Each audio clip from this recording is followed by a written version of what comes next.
officers confronted an elderly black woman on her own porch, but when her son arrived, their demeanor shifted dramatically. Martha Washington, a 78-year-old woman with silver hair and kind eyes that sparkled with decades of wisdom, sat quietly on the porch of a modest home on the outskirts of Atlanta, Georgia. Her weathered hands, a testament to years of hard work, gently rocked her chair as she gazed out at the street she had called home for more than 50 years. Born in the segregated South during the 1940s, Martha had witnessed profound societal change. She lived through the civil rights movement, raising her family amid the fight for equality. She had marched alongside Dr. King, stood resilient against fire hoses and police dogs, and taught her children that perseverance, dignity, and education were the keys to a brighter future. Her proudest achievement was her son, Michael Washington. Against all odds, Michael had risen from their humble beginnings to become one of Georgia's most respected judges.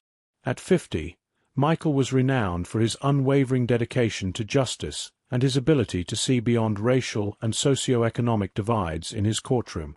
Despite his success, he never forgot where he came from. He visited his mother every Sunday, bringing groceries and spending hours soaking up her wisdom. Meanwhile, Martha kept his childhood room exactly as it had been, a shrine to the dreams she had nurtured for her only child.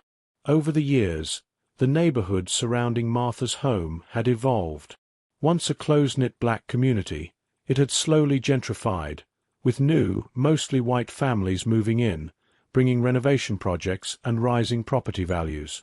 Martha observed these changes with a mix of curiosity and concern, always greeting new neighbors with a smile, though wary of the shifting dynamics.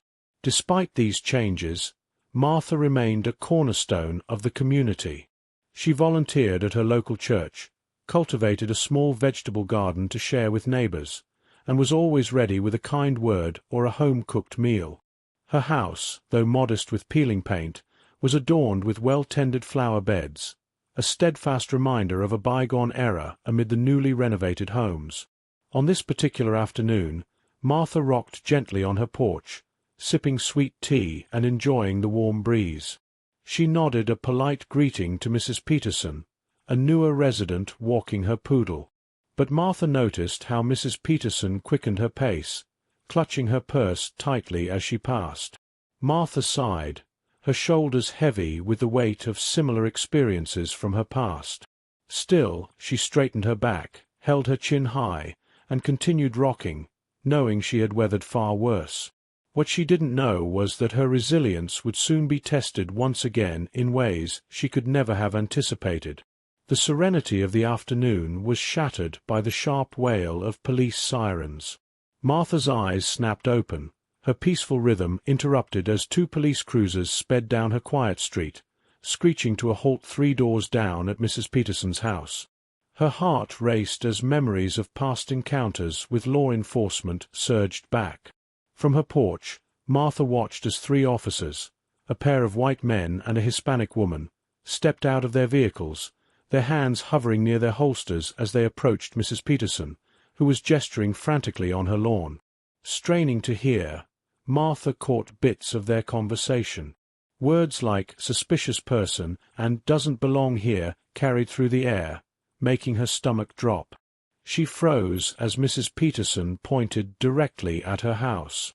Before she could fully grasp what was happening, the officers began marching toward her porch. Martha gripped the arms of her rocking chair, willing her hands to remain steady, bracing herself for what was to come. "Ma'am," the lead officer, a stocky man with close-cropped hair and piercing blue eyes, called out as he climbed the steps. "We've received a report about suspicious activity in the area. Mind if we ask you a few questions?" Martha straightened in her chair, summoning the dignity and resolve that had seen her through countless trials before. "Not at all, officer," she replied, her voice steady despite the tremor of fear in her chest. "Though I'm not sure. What help can I be? I've just been sitting here enjoying the afternoon." Martha's voice was calm, but carried a hint of incredulity as she looked at the officers before her. The younger female officer, appearing slightly more understanding, stepped forward and asked, "Ma'am, a resident reported seeing someone matching your description walking around the neighborhood and looking into windows. Can you account for your whereabouts over the past hour?"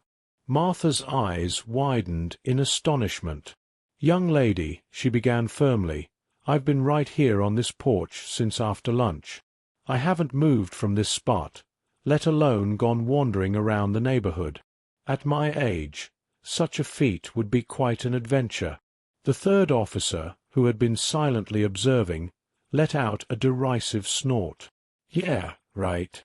Look, lady, we've got a witness saying otherwise. Why don't you just admit what you were really up to?" Indignation flared in Martha's chest. "Young man," she shot back, her tone sharp yet composed, "I've lived in this house for more than 50 years. I've neither the desire nor the need to look into anyone's windows. I'm a law-abiding citizen, and I deeply resent your insinuations." The lead officer's demeanor shifted, his posture stiffening with an air of authority. "Listen, we can do this the easy way or the hard way. Just admit you were casing the houses, and we'll sort this out at the station." Martha's hands trembled slightly, but her voice remained steady. "I have done nothing wrong, and I have no intention of going anywhere with you. If you have further questions, you can ask them here, on my porch."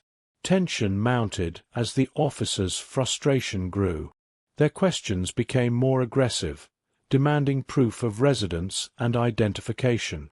Martha's patience began to wear thin. "I don't carry my ID just to sit on my own porch," she retorted.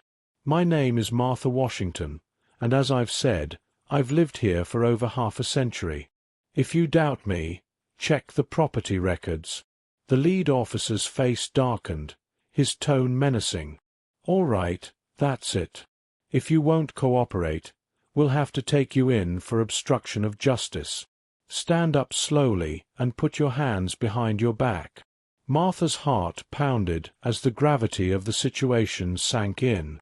Thoughts of her son, Michael, and the values of dignity and resistance she had instilled in him filled her mind. Taking a deep breath, she made a resolute decision. "I will not," she declared, her voice steady and unwavering. "I've done nothing wrong, and I will not be treated like a criminal in my own home. If you want to arrest me, you'll have to physically remove me from this porch. And I promise, I will not go quietly." The officers exchanged uneasy glances, clearly taken aback by her defiance. As they debated their next move, Martha silently prayed for strength and for someone, anyone, to intervene. Little did she know, her prayers were about to be answered in a way that would shake the very foundation of local law enforcement. As the confrontation reached a boiling point, a sleek black SUV pulled up to the curb. The officers, engrossed in their standoff with Martha, barely noticed until a commanding voice rang out. "What exactly is going on here?" All heads turned to see a tall, distinguished black man in his early 50s approaching the porch. His sharp, tailored suit and confident stride commanded instant attention. Martha's face lit up with relief and pride. "Michael," she called out, her voice quivering slightly. "Thank God you're here." The lead officer, sensing a shift in the situation, stepped forward.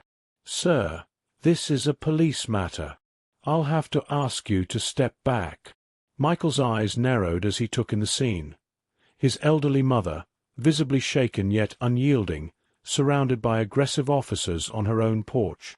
When he spoke, his voice was calm but laced with barely contained fury. "Officer, I am Judge Michael Washington of the Georgia Superior Court, and this," he gestured toward Martha, "is my mother. Now, I suggest you explain why you're harassing an elderly woman on her own property before I start making some calls you won't enjoy." The impact was immediate. The officers' faces drained of color as the weight of Michael's words sank in. The lead officer, previously brimming with confidence, now stammered. "Judge Washington, we—" We had no idea.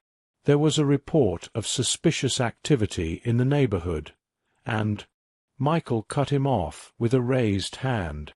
"And you assumed my mother, a resident of this neighborhood for over 50 years, was the culprit? Based on what evidence?" As the officers fumbled for explanations, a small crowd of neighbors began to gather, drawn by the commotion.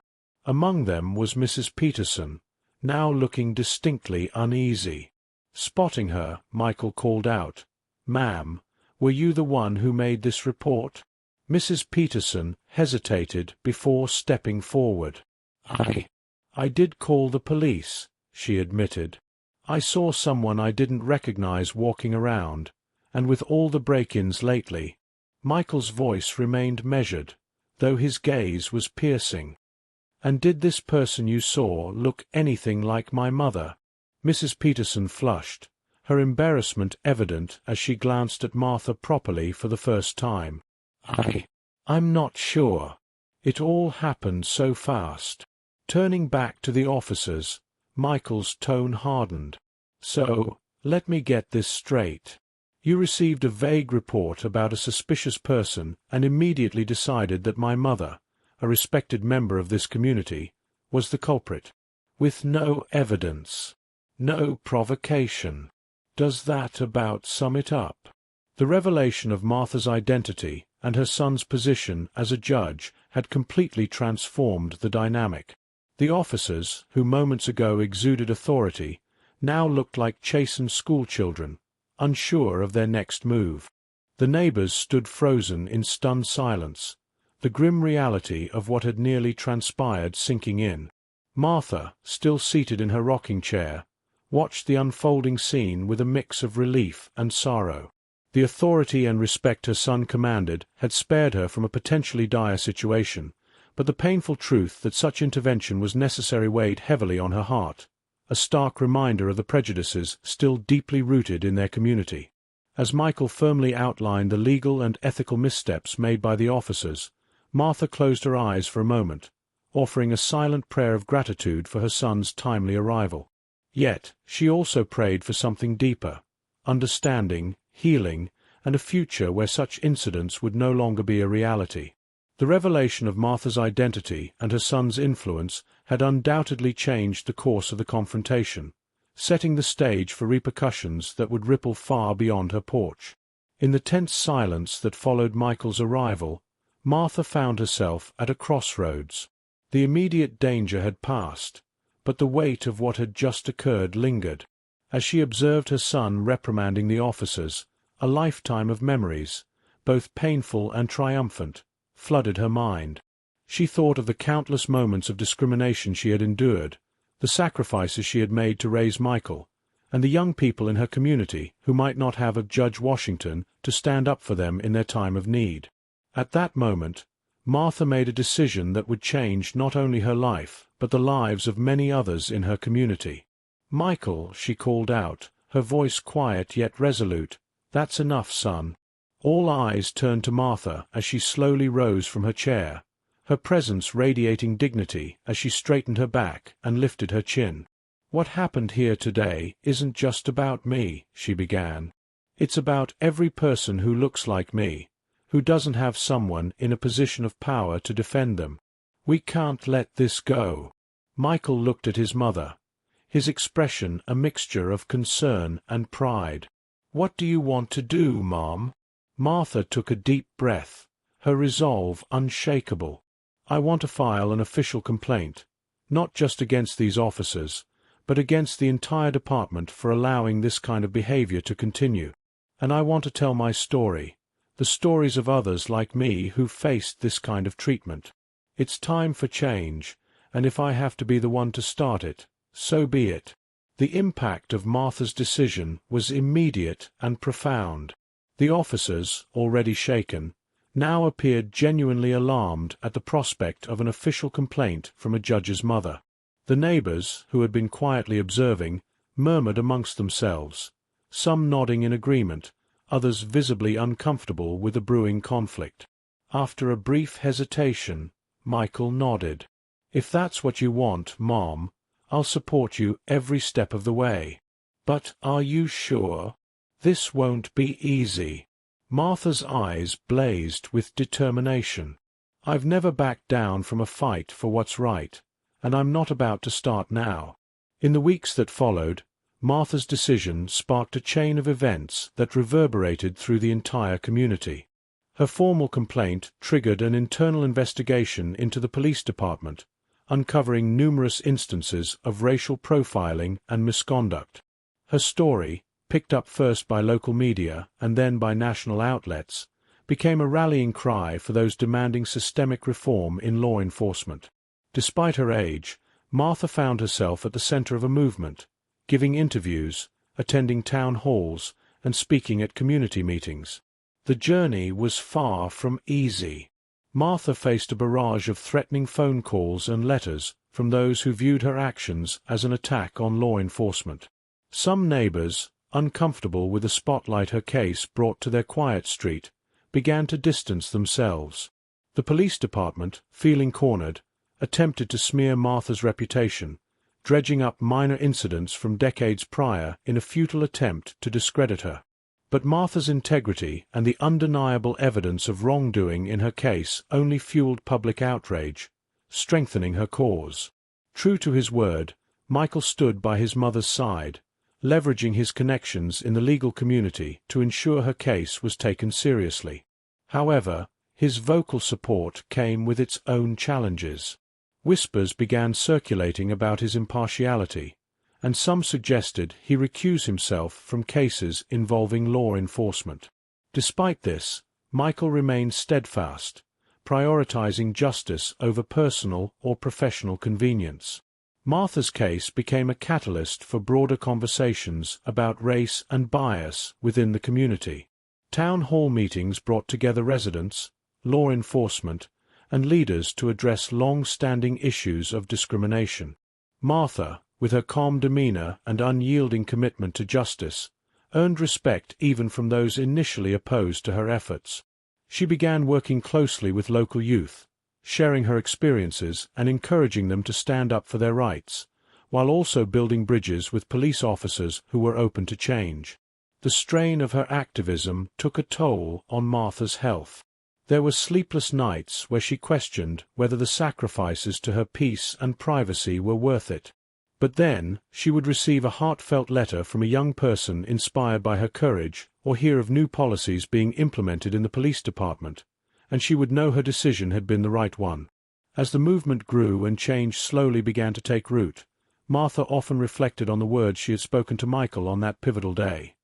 It's time for a change, and if I have to be the one to start it, then so be it. Martha had no idea just how far-reaching her decision for change would be, or how much it would demand of her. Yet, as she sat on her porch each evening, observing her neighborhood through a new lens, she felt an unwavering sense of purpose. This mission was unlike any she had undertaken before, and it ignited in her a determination to seek justice, not just for herself, but for her entire community. Though the road ahead would be fraught with challenges, Martha was ready to meet them head-on, fortified by her lifetime of experience and her newfound resolve. As Martha's story spread and her fight for justice intensified, a parallel narrative began to unfold, introducing unexpected complexities to an already tense situation. Officer Sarah Rodriguez, the young Hispanic woman who had been present during Martha's confrontation, found herself grappling with the moral weight of the incident. Unlike her colleagues, who staunchly defended their actions, Sarah couldn't shake the unsettling feeling that what had transpired was fundamentally wrong. Fueled by a mix of guilt and a genuine desire to bring about change, Sarah began quietly documenting instances of racial profiling and misconduct within her department. She kept meticulous records, dates, times, names, detailing questionable actions she witnessed. However, her pursuit of justice came at a cost, isolating her within the department and placing her in an increasingly precarious position. Meanwhile, Mrs. Peterson, the neighbor who had made the initial call to police, was battling her own internal struggle. The community's backlash against her actions was swift and harsh, with many branding her as racist. Overwhelmed by guilt and seeking to make amends, Mrs. Peterson reached out to Martha, requesting a face-to-face meeting to apologize. Their encounter, initially filled with tension and awkwardness, became a pivotal moment. Martha, drawing on her lifetime of wisdom and her capacity for forgiveness, listened intently to Mrs. Peterson's tearful apology. In return, she shared her own experiences of navigating life as a black woman in America. This heartfelt exchange sparked an unexpected friendship between the two women, with Mrs. Peterson emerging as an unlikely ally in Martha's crusade for justice. As these personal journeys played out, the community itself was undergoing significant upheaval. Inspired by Martha's bold stand, activists pressured the city council to propose measures for greater police accountability. The debates were heated, dividing the community into factions, those who championed reform and those clinging to the status quo. Judge Michael Washington found himself caught in an increasingly delicate position. His vocal support for his mother's cause had drawn admiration from some, but skepticism from others. Some of his judicial peers questioned his impartiality, while others praised his courage. Michael found himself walking a tightrope, balancing his professional responsibilities with his personal convictions. Amid mounting scrutiny, the police department launched a public relations campaign aimed at improving their image. They organized community outreach events and mandated sensitivity training for officers. However, many viewed these efforts as superficial band-aids rather than meaningful steps toward systemic reform. Meanwhile, Officer Rodriguez's secret documentation continued to grow, becoming a damning indictment of departmental misconduct. As the evidence mounted, Sarah wrestled with whether to go public as a whistleblower. In her search for guidance, she found an unexpected confidant in Judge Washington. Their private meetings, fraught with both legal and ethical complexities, added another layer of intrigue and tension to the unfolding drama. Inspired by her newfound friendship with Martha, Mrs. Peterson embarked on her own mission to foster reconciliation in the neighborhood. She initiated a program designed to bridge the divide between long-term residents and newcomers. While her efforts were well-intentioned, they occasionally exposed the deeply ingrained prejudices and misunderstandings within the community, leading to difficult yet necessary conversations. As these separate threads began to interweave, they created a web of connections that no one had anticipated. Officer Rodriguez's documentation became crucial evidence supporting the city council's reform initiatives. Mrs. Peterson's neighborhood group evolved into a platform for discussing the broader implications of Martha's case. Each subplot contributed to the growing momentum, setting the stage for a climactic event that would force everyone involved to confront their biases, re-evaluate their assumptions, and work together for genuine change. Martha's unwavering stand against injustice had unleashed a wave of transformation, touching lives in ways she couldn't have foreseen. The repercussions were far from over, but the foundations for a better, more just community were slowly taking shape, thanks to her courage and determination. The events surrounding Martha Washington continued to ripple through the community, altering relationships and fostering unexpected bonds. Martha and Mrs. Peterson's unlikely friendship deepened, evolving into something transformative. Their regular afternoon teas on Martha's porch became not just a routine but a powerful symbol of reconciliation and growth. "You know, Mildred," Martha said one afternoon, using Mrs. Peterson's first name for the first time, "when I was your age, I never imagined I'd be sitting here, sharing tea with a white neighbor, let alone one who once called the police on me." Mrs. Peterson's eyes welled with tears. "Martha, I can't express how ashamed I am of what I did, but I'm so grateful for this chance to learn and grow." Their blossoming friendship didn't go unnoticed. Neighbors who had previously avoided taking sides in the controversy found themselves inspired by the example set by these two women. Gradually, the mistrust that had permeated the community began to thaw. Meanwhile, Officer Sarah Rodriguez and Judge Michael Washington's professional relationship deepened into a bond of mutual respect and shared purpose. Their clandestine meetings to review Sarah's growing documentation of police misconduct were fraught with tension, but underscored by their shared commitment to justice. During one such meeting in a secluded park, Sarah confessed her inner turmoil.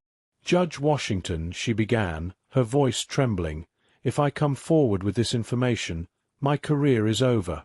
But if I don't, how can I live with myself?" Michael, feeling the weight of his own ethical dilemmas, replied gently, "Sarah, the path of integrity is never easy, but it's always right." Their shared struggle created a unique bond, one that transcended their respective roles and brought them closer in their fight for systemic reform. Martha's relationship with her son Michael also underwent a profound transformation. Always close, they now found themselves united as partners in a cause larger than themselves. One evening, as they sat together on her porch, Michael turned to her with admiration. "Mom," he said, taking her hand, "I've always been proud of you, but what you're doing now, it's beyond anything I could have imagined." Martha squeezed his hand, her eyes sparkling with warmth. "Well, son, where do you think you got your sense of justice from? Certainly not from those law books of yours." Their shared laughter drifted into the evening air, a testament to the deepened love and respect that had grown between them through adversity. Even Martha's relationship with the broader community evolved. People who had once seen her as merely an elderly neighbor now viewed her as a beacon of wisdom and moral authority. Young activists sought her guidance, while long-time residents marveled at the fire that had always burned within her. During a community meeting at the local church, a young black man stood up and addressed her with emotion. "Miss Washington," he said, his voice quivering, "seeing you stand up to those officers, hearing your stories, it's given me hope that change is possible." Martha's eyes glistened with unshed tears as she looked out at the crowd. The diverse faces turned toward her with admiration, and respect reminded her that her personal stand for justice had become a rallying cry for collective growth and healing. Not all relationship changes were positive, however. Officer Rodriguez found herself increasingly isolated within the police department.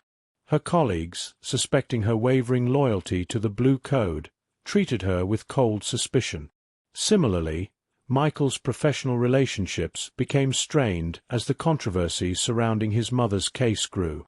Casual lunches with judicial colleagues were replaced with formal nods in courthouse hallways, underscoring the tensions his advocacy had sparked. Yet, even these strained relationships served a purpose. They highlighted the deep-seated issues that needed to be confronted for true reconciliation to occur. Martha, observing the shifting dynamics, came to understand that the path to meaningful change lay not only in laws and policies, but in the hard work of building bridges between people. As she sat rocking gently on her porch one evening, watching the sun dip below the horizon, Martha felt a glimmer of hope. The relationships being forged and tested in the crucible of this experience were laying the foundation for a more just and understanding community. The day of the town hall meeting arrived, bringing with it a palpable tension that hung over the community center. What had started as a local incident had grown into a focal point for discussions on racial justice, police reform, and community relations. The auditorium buzzed with energy, packed with residents from all walks of life, local officials, and members of the media. Martha sat in the front row, her posture straight and her gaze steady. Michael flanked her on one side, and Mrs. Peterson, now an unexpected ally, sat on the other. Across the stage, the police chief and several officers, including Sarah Rodriguez, occupied their seats. The air was thick with anticipation as the mayor opened the meeting. "We're here today," he began, his voice echoing through the hall, "to address the incident involving Mrs. Martha Washington and to discuss the broader issues it has brought to light in our community." The initial discussions were measured, with community leaders presenting their perspectives. However, when the floor was opened for public comments, the depth of the community's divisions became painfully clear.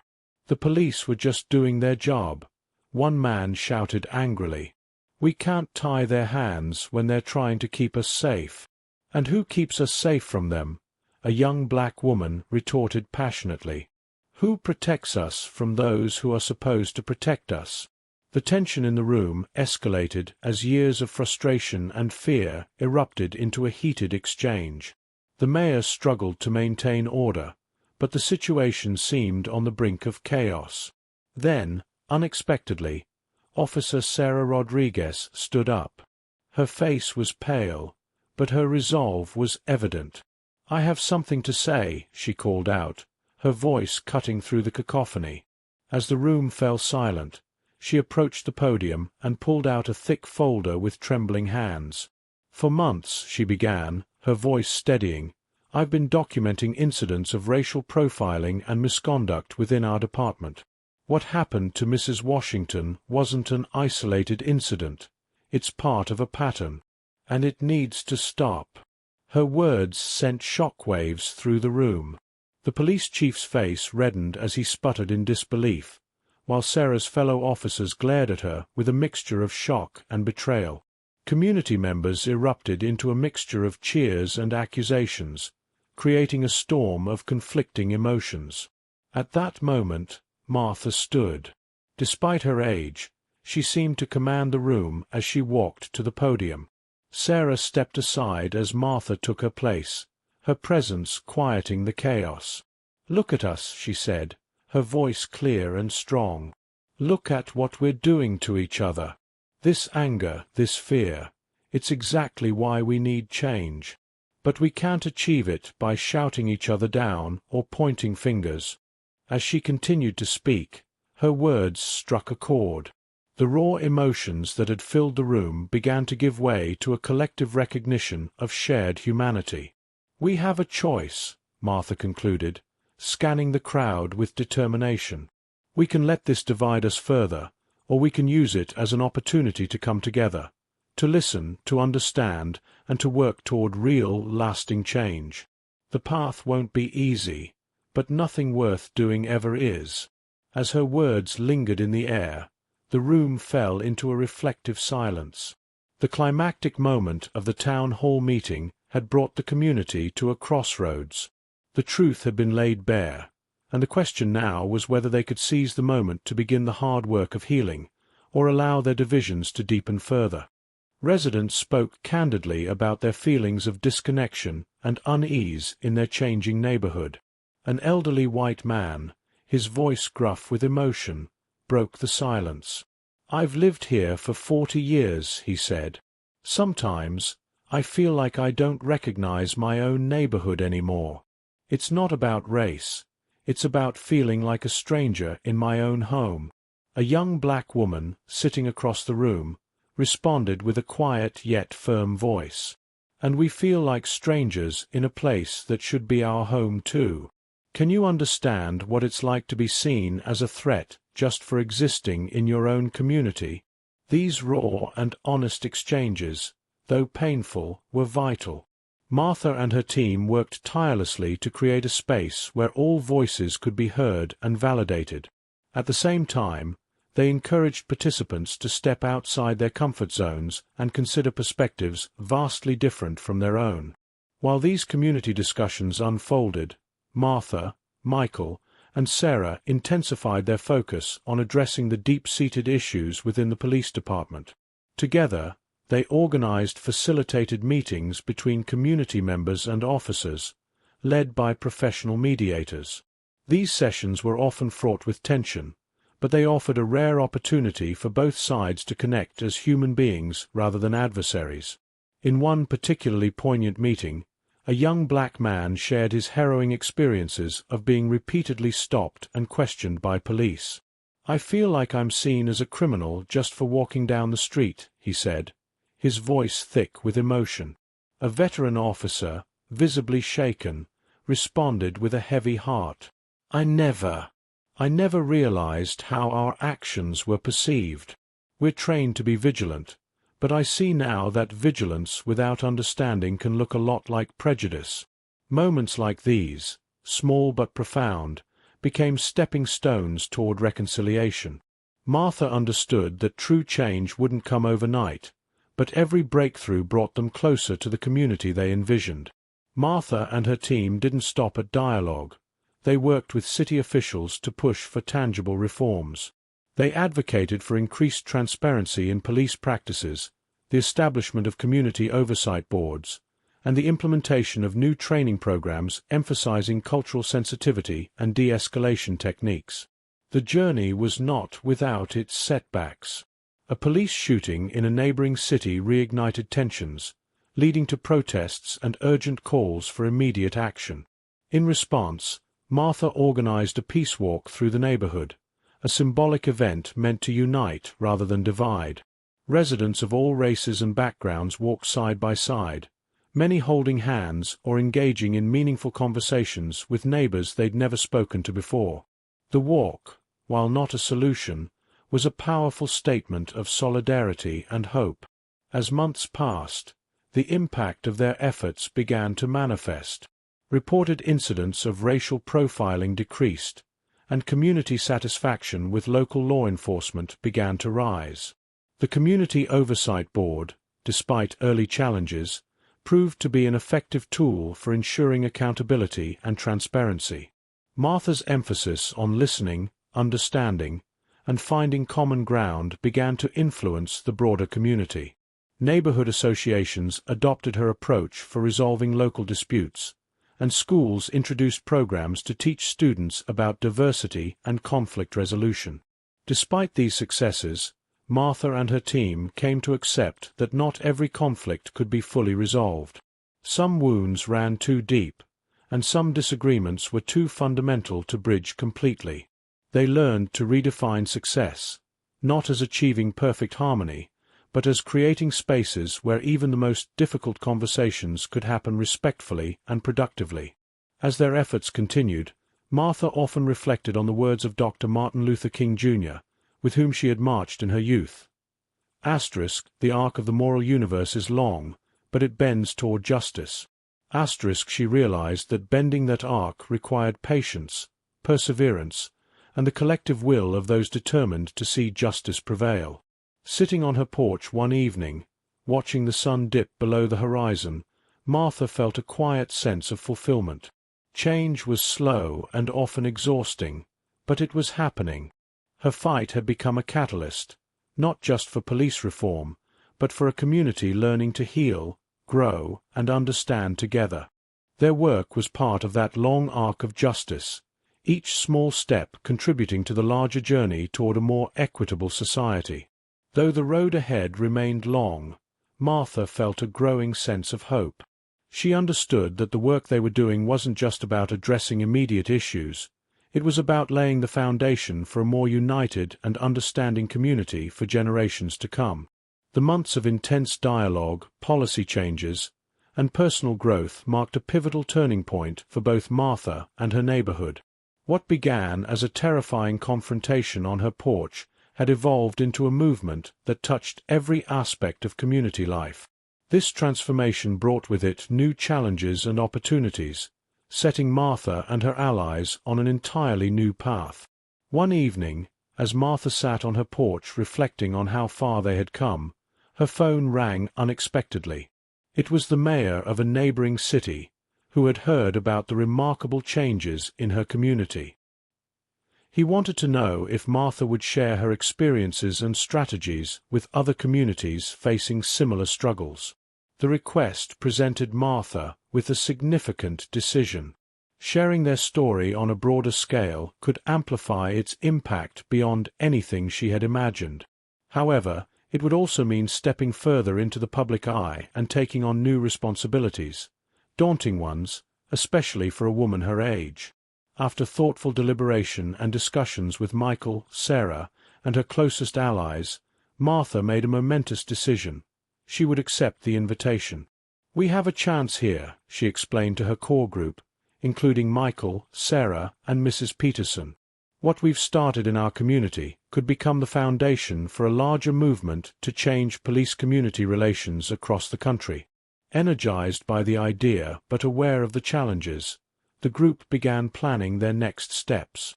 Expanding their efforts would require resources, organization, and the courage to engage with communities that might resist change even more strongly than their own. With the backing of her supporters, Martha laid out the framework for a new initiative. They named it Bridges of Understanding, and its mission was clear: to provide resources, training, and support for communities seeking to address racial bias in policing and improve relationships between police and the public. The program would bring together community leaders, law enforcement, and social justice advocates, drawing from the lessons they had learned in their own journey. The news of this new direction reignited enthusiasm in their community. Residents who had been part of the local movement saw an opportunity to contribute to a broader cause. Local businesses pledged their support, schools began incorporating conflict resolution techniques into their curricula, and even some police officers, inspired by Sarah's courage, volunteered to share their stories with other departments. Yet, this expansion wasn't without its challenges. Some community members worried that focusing on national issues would detract from ongoing local efforts. Others expressed concern about the increased scrutiny and potential backlash that might come with a higher profile. Despite these reservations, Martha remained confident. Standing in front of a modest, newly rented office space, the headquarters for Bridges of Understanding, Martha felt a mix of excitement and trepidation. The journey that began with a terrifying confrontation on her porch had brought her to this moment, the start of a movement with the potential to impact communities across the nation. She knew the real work was just beginning. In the months following the launch, Martha found herself reflecting deeply on the journey that had brought her to this point. The woman staring back at her in the mirror each morning was familiar yet changed. The same face that had weathered nearly 8 decades of life, now illuminated by a fire of purpose and resolve. Martha realized she had developed a resilience she never knew she possessed. The confrontation with the police, the subsequent community upheaval, and the challenges of spearheading a national initiative had tested her to her limits. She had faced public scrutiny, wrestled with complex societal issues, and shouldered the immense responsibility of being a voice for change. Yet through it all, she had emerged stronger, more committed, and deeply transformed. Her perspective on social change had shifted dramatically. While she had always believed in the power of individual action, she now saw how a single moment, a single story, could ignite a movement. She understood the importance of creating spaces for difficult conversations, bridging divides, and fostering empathy to challenge entrenched biases. Perhaps her greatest growth came in her role as a leader. Once content to be a quiet pillar of her community, Martha had stepped into the national spotlight. She had learned to navigate media interviews, address diverse audiences, and build coalitions among groups with differing priorities. Her voice carried the weight of experience, and her vision for a more just society inspired countless others. The launch of Bridges of Understanding marked not just a new chapter for Martha, but for her entire community. The work ahead would not be easy, but as Martha often reminded her team, the arc of the moral universe is long, but it bends toward justice, if we work to bend it. Martha Washington's journey had grown far beyond her quiet porch, and the weight of her new role as a national advocate was both inspiring and challenging. She often felt the immense responsibility of knowing her words and actions could ripple across communities nationwide. There were moments when doubt crept in, when she questioned whether she was the right person to lead this movement. But in those moments, she remembered the words she had spoken to Michael on that pivotal day. It's time for a change, and if I have to be the one to start it, then so be it. Her relationships became a testament to the transformative power of the movement. Her bond with Michael deepened as they worked side by side, united by their shared mission. Her unlikely friendship with Mrs. Peterson had become a powerful symbol of reconciliation and the change they were striving to achieve. Even her evolving relationship with Sarah Rodriguez, once a skeptical officer, stood as proof of the possibility for growth and redemption within law enforcement. As she prepared for another full day of meetings, interviews, and strategy sessions, Martha felt gratitude. The incident on her porch had stripped away any illusions of complacency, forcing her to confront not only societal injustices but her own strength and purpose. This journey had transformed her, revealing depths of resilience and leadership she hadn't known she possessed. Martha, once an elderly woman bullied on her own porch, had emerged as an advocate, a community leader, and a beacon of resilience and hope. As she looked to the future, she felt ready to face whatever challenges lay ahead. Armed with new wisdom, unwavering convictions, and a steadfast commitment to justice and equality, she moved forward with purpose.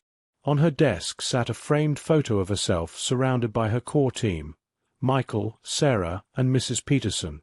It was a daily reminder of the progress they had made and the work that remained.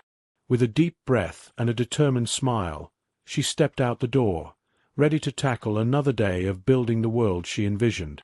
Every challenge she faced, every community she touched, was another step toward creating a more just and equitable society, a vision born from a moment of injustice but transformed into a movement of hope and change. Now, as Martha stood at the podium to deliver the keynote address at the National Conference on Community Policing and Racial Equity, she took a moment to survey the room. Before her sat law enforcement officers, community activists, policymakers, and citizens from across the nation. This diverse gathering symbolized the culmination of her journey, a frightening confrontation that had sparked a transformative movement. Martha's speech wove together the themes that had emerged from her experiences: resilience in the face of injustice, the power of community to drive change, the importance of dialogue, and the potential for personal growth to ignite societal transformation. She spoke of her confrontation not as a story of victimhood, but as a catalyst for meaningful change. She highlighted Sarah, Mrs. Peterson, and others from her community as examples of how confronting uncomfortable truths could lead to profound progress. "Our journey toward justice and equity is far from over," she concluded, her voice resonating with conviction. "But what we've learned is that change begins with each of us, our willingness to confront our biases, to listen to perspectives different from our own, and to work together toward a common goal. Every conversation, every policy change, every moment of understanding is a step toward the society we aspire to build." The applause that followed was not just an acknowledgment of her words. It was an affirmation of a collective vision for a better future. As Martha stepped down from the podium, she felt a sense of both closure and renewal. What began as a moment of injustice on her porch had grown into a nationwide movement of transformation, touching countless lives along the way. In the faces of the inspired audience, and in the thunderous applause, Martha saw the promise of a future where justice, understanding, and equality were not just ideals but lived realities. It was a future she was helping to create, one conversation, one community, and one changed mind at a time.